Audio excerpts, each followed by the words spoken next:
வணக்கம், நான் பாலு. இன்றைக்கி ஒரு சூப்பரான பிஸ்னஸ் ஐடியோட வந்திருக்கேன். இன்றைக்கி ஒரு மேனுஃபேக்சரிங் ரிலேட்டடான ஒரு பிஸ்னஸ் பற்றி தான் பார்க்க போகிறோம். ஸோ ஒரு பிராண்ட் இமேஜ் இல்லாமல் ஒரு சாதாரணமான ஒரு ஸ்டேஷ்னரி ப்ராடக்ட் எப்படி ஒரு மேனுஃபேக்சரிங் பண்ணி ஒரு ப்ராப்பராக ஒரு பிஸ்னஸ் எப்படி பண்ணலாம், நல்ல ப்ராஃபிட் எடுக்கலாம் அப்படின்றத பற்றி தான் பார்க்க போகிறோம். ஸோ இதோட நீடு வந்து எப்போதும் இருக்கும். ஸோ அந்த மாதிரியான ஒரு ஸ்டேஷ்னரி ப்ராடக்ட் தான். ஸோ அதுக்கு முன்னாடி இன்னும் நம்ம சேனலை சப்ஸ்கிரைப் பண்ணலாம், அது பண்ணிக்காங்க. ஸோ உங்களுக்கு தொடர்ந்து இந்த மாதிரி வீடியோஸ் வந்துக்கிட்டே இருக்கும். ஓகே, இன்றைக்கி எதை பற்றி பார்க்க போகிறோன்னா ஸ்டேஷ்னரி கம் இல்லைனா க்ளூ மேக்கிங் பிஸ்னஸ் பற்றி தான் பார்க்க போகிறோம். ஸோ பெரிய மிஷினரிஸ் எதுவுமே தேவைப்படாது. சாதாரணமாக நம்ம லோக்கலாக உள்ள எக்யூப்மெண்ட்ஸ் வச்சு இந்த மாதிரியான டிரான்ஸ்பரண்ட் கம் இல்லைனா க்ளூ வந்து நம்மளால் மேக் பண்ண முடியும். ஸோ மேனுஃபேக்சரிங் காஸ்ட்னு பார்த்தீங்கன்னா ரொம்ப பெரிய லெவலாக இருக்காது. ஸோ சொன்ன மாதிரி பிராண்ட் இமேஜ் பார்த்துலாம் இந்த கம்மை வந்து யாரும் வாங்க மாட்டாங்க. ஸோ அதனால் நம்ம ப்ராப்பராக நம்ம பிளான் பண்ணி பண்ணோன்னா ஒரு 5,000லேருந்து ஒரு 10,000 வரைக்கும் இனிஷியலாக இந்த அளவுக்கு இன்வெஸ்ட்மெண்ட் பண்ணியே நம்மளால் இந்த க்ளூ பிஸ்னஸ் வந்து நம்மளால் ஸ்டார்ட் பண்ண முடியும். ஸோ இந்த வீடியோவில் என்னெல்லாம் சொல்லியிருக்கேன்னா, என்னென்ன ரா மெட்டீரியல் வேணும், தென் எப்படி இந்த கம் மேக் பண்ணணும், அதாவது அந்த ப்ரொடக்ஷன் ப்ராசஸ் என்ன, தென் எந்த மாதிரி பேக் பண்ணணும், எவ்வளோ இன்வெஸ்ட் பண்ணால் எவ்வளோ ப்ராஃபிட்டில் இருக்கான்ற ஃபுல் டீட்டெயில் பற்றி பார்க்க போகிறோம். வாங்க கண்டென்ட்டுக்கு போகலாம். முதல்ல இந்த டிரான்ஸ்பரண்ட் க்ளூ மேக் பண்ணுறதுக்கு என்னென்ன ரா மெட்டீரியல் வேணும்னு பார்த்தீங்கன்னா, பெரிய ரா மெட்டீரியல் எதுவுமே தேவைப்படாது. ஃபஸ்ட்டு வந்து கிழங்கு மாவு. இது வந்து நீங்கள் லோக்கல் ஷாப்பில் இல்லை கெமிக்கல் ஷாப்பில் கேட்டிங்கன்னா இந்த கிழங்கு மாவுன்றது கிடைக்கல, ஆன்லைனில் நீங்கள் பர்ச்சேஸ் பண்ணிக்கலாம். அதுக்கப்புறம் இது வந்து நேச்சுரல் ப்ராடக்ட் தான். கிழங்கு மாவுன்றது எந்த கெமிக்கல் ப்ராடக்ட்டுமே இல்லை. அதுக்கப்புறம் வாட்டர், பியூர் வாட்டர். அதுக்கப்புறம் கலர் பவுடர். எந்த மாதிரியான கலர் நம்மளுக்கு தேவை அப்படின்னு நம்ம அதுக்கு தகுந்தாப்பில் கலர் பவுடர் வச்சுக்கணும். அதுக்கப்புறம் ஃப்ராக்ரன்ஸ். நம்மளுக்கு கலருக்கு தகுந்தாப்பில் நம்ம வந்து ஃப்ராக்ரன்ஸும் சூஸ் பண்ணிக்கணும். இப்போ எல்லோ கலர் சூஸ் பண்ணுறோன்னா லெமன் ஃப்ளேவர் வச்சுக்கணும். இப்போ க்ரீன் கலர் சூஸ் பண்ணுறேன், ஏதாட்டும் ஃப்ரூட் ஃப்ளேவர் ஏதாட்டும் வச்சுருக்கணும். இந்த மாதிரி நம்மளுக்கு ரிலேட்டடாக வச்சுருக்க மாதிரி ஃப்ராக்ரன்ஸும் நம்மளுக்கு நல்ல நறுமணம் தர்ற மாதிரி நம்ம வச்சுக்கணும். மிஷினரிஸ் எதுவுமே தேவைப்படுறது போகிறதில்ல. ஹீட் பண்ணுறதுக்கு மட்டும் நம்மளுக்கு ஸ்டவ் தேவைப்படும். இவ்வளோ தான் நம்மளுக்கான ரா மெட்டீரியல். தென் பேக் பண்ணுறதுக்கான இந்த மாதிரியான பெட் பாட்டில்ஸ். வேறு எதுவுமே நம்மளுக்கு தேவைப்படாது. இப்போது இதோட ப்ரொடக்ஷன் ப்ராசஸ் பற்றி பார்த்தோம்னா சிம்பிளான ப்ரொடக்ஷன் ப்ராசஸ் தான். இப்போ வந்து நான் எந்த அளவில் சொல்கிறேன்னா, ஒரு 5 கிராம் 5 கிராமில் நம்ம அந்த மாவு யூஸ் பண்ணுறோன்னா அதுக்கு தகுந்தாப்பில் எப்படி ரா மெட்டீரியல் ஆட் பண்ணிக்கணும்னு பார்க்க போகிறோம். இப்போ வந்து 5 கிராமுக்கு 200 மில்லி வாட்டர் நம்ம எடுத்துக்கணும். 5 கிராம் மாவு எடுக்கிறோன்னா அதுக்கு 200 மில்லி வாட்டர் எடுத்துக்கணும். சரிங்களா? ஃபஸ்ட்டு நம்மளுக்கு குவான்டிட்டிக்கு தகுந்தாப்பில் நீங்கள் பெரிய பவுலோ மிக்ஸ் பண்ணுறதுக்கு எதுவும் பாத்திரமோ நீங்கள் சூஸ் பண்ணிக்காங்க. இப்போ ஃபஸ்ட்டு நம்மளுக்கு மாவை போட்டுட்டு பாதி தண்ணி, ஒரு 200 மில்லினா அதில் 100 மில்லியை ஊற்றி மிக்ஸ் பண்ணிக்கணும். நல்லா கட்டி பிடிக்காத அளவுக்கு நல்லா ஈவனாக மிக்ஸ் பண்ணிக்கிட்டே இருக்கணும். அது நல்லா கூல் மாதிரி வந்துடும். மில்க் கிட்டத்தட்ட ஒரு பால் பவுடர் நம்ம கலக்கி வச்சு எப்படி இருக்கும் அந்த மாதிரி வந்துடும். அதுக்கப்புறம் ஸ்டவ்வில் வச்சு ஹீட் பண்ணணும். மிதமான சூட்டில் வச்சு ஹீட் பண்ணிக்கிட்டே இருக்கணும். லைட் ஹீட்டில் சூட் பண்ண அந்த கட்டி பிடிக்காமல் இருக்கணும். ஈவனாக நம்ம மிக்ஸ் பண்ணிக்கிட்டே இருக்கணும். அதுக்கப்புறம் நல்லா கட்டியாக வந்துடும். நம்மளுக்கு மிக்ஸ் பண்ண தென் நம்ம இறக்கிட்டு பேலன்ஸ் 100 ml தண்ணியை ஊற்றிட்டு நல்லா மிக்ஸ் பண்ணிக்கிட்டே இருந்தோம்னா அப்போ தான் நம்மளுக்கு அந்த கம்மோட கன்சிஸ்டன்சிக்கு வந்து நம்மளுக்கு வர இருக்கும். அதாவது லிக்விட் ஃப்ளேவருக்கு வந்து நம்மளுக்கு வந்துடும். நல்லா மிக்ஸ் பண்ணிக்கிட்டே இருந்தோம்னா இப்போ வந்து நம்மளுக்கு ப்ராப்பராக கம் ரெடி ஆகிடுச்சு. இப்போ வந்து எம்டியாக இருக்கும் கம்மு.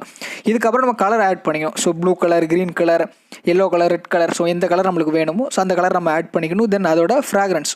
நம்ம வாசத்துக்கு நம்மளுக்கு எந்த மாதிரி நம்ம சூஸ் பண்ணுறோமோ அதுக்கு தகுந்தாப்பில் ரொம்பவும் ஹெவியாக நம்மளுக்கு ஸ்மெல் அடிக்காமல் லைட்டான ஸ்மெல் வர்ற மாதிரி நம்ம ஏதாட்டும் ஃப்ராக்ரன்ஸ் சூஸ் பண்ணி நம்ம மிக்ஸ் பண்ணிக்கணும். இவ்வளோ தான் நம்மளுக்கு ப்ரொடக்ஷன் ப்ராசஸ்.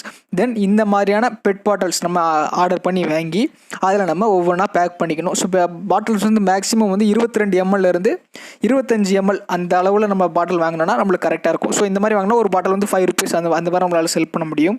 தென் ஸ்டிக்கரிங் நம்மளுக்கு தகுந்த மாதிரி டிசைன் பண்ணி ரெடி பண்ணிக்கணும். இவ்வளோ தான் இதுக்கான ப்ரொடக்ஷன் ப்ராசஸ்.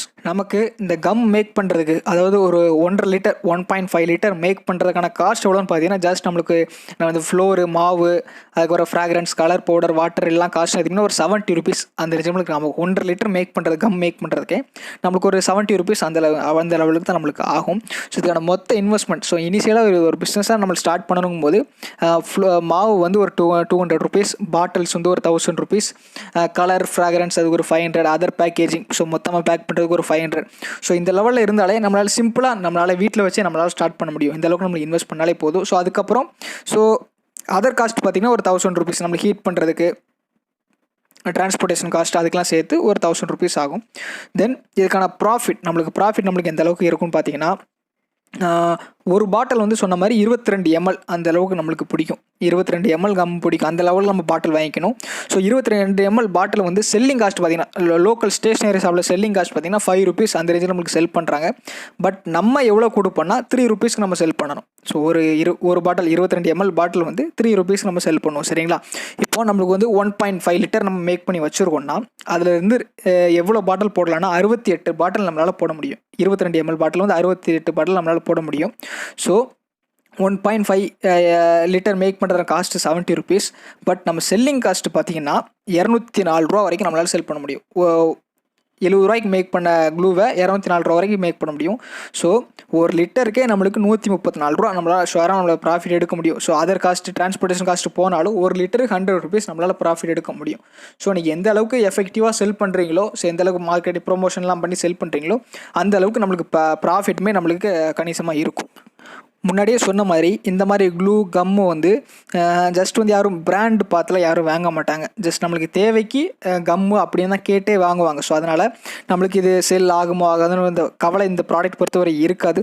பட் நம்ம மெயின் அட்ராக்ட் பண்ண வேண்டியது என்னென்னா நம்மளுக்கு வந்து குவாலிட்டி. ஸோ நம்மளுக்கு கொஞ்சம் குவாலிட்டியான கம்மாக நம்ம கொடுத்தோன்னா தான் ஸோ நம்மளுக்கு ஷாப்பில் இருந்தே நம்மளுக்கு ரெகுலராக நம்மகிட்ட ஆர்டர் பண்ணி வாங்குவாங்க. ஸோ நம்ம நல்ல குவாலிட்டியை கொடுக்கலன்னா நம்மளுக்கு தொடர்ந்து ஆர்டர் வராது. ஸோ அதையும் நம்ம பார்த்துக்கணும்.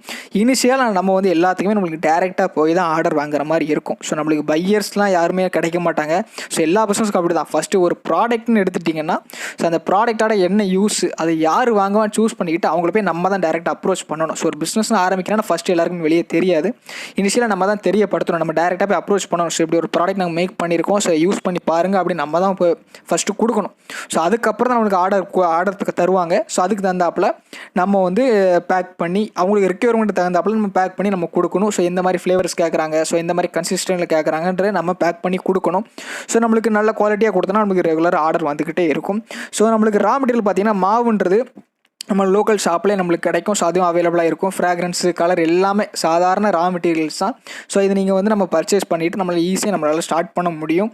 ஸோ இதுக்கப்புறம் இதுக்கு மார்க்கெட்டிங் ப்ரொமோஷன் எந்த மாதிரி இருக்கலாம்னா நம்மளுக்கு டேரெக்டாக போய் ஒரு இதை ஒருத்தரை வேலைக்கு வச்சுக்கிட்டு நமக்கு பொதுவாக நம்ம மார்க்கெட்டிங் பண்ணுறதை விட டேரெக்டாக போய் அப்ரோச் பண்ணணும். ஒவ்வொரு ஸ்டேஷனரி ஷாப்பாக நம்ம ஏறி இறங்கணும். இறங்கி ஆர்டர் பிடிக்கணும். ஸோ ரெகுலராக ஒரு நாளைக்கு ஒரு 10 லிட்டர் 15 லிட்டர் வெளியே போகிற மாதிரி பார்த்துக்கிட்டா ஸோ ஒரு நல்ல ப்ராஃபிட் தரக்கூடிய ஒரு பிஸ்னஸாக இருக்கும். ஸோ கண்டிப்பாக இது ஒரு ப்ராஃபிட் மேக்கிங் பிஸ்னஸ் தான். ஓகே, இந்த வீடியோ கண்டிப்பாக உங்களை இன்ஸ்பயர் பண்ணியிருக்கும்னு நம்புகிறேன். நெக்ஸ்ட்டும் இதே மாதிரி ஒரு சூப்பரான பிஸ்னஸ் ஐடியாவோட வரேன். தேங்க்யூ.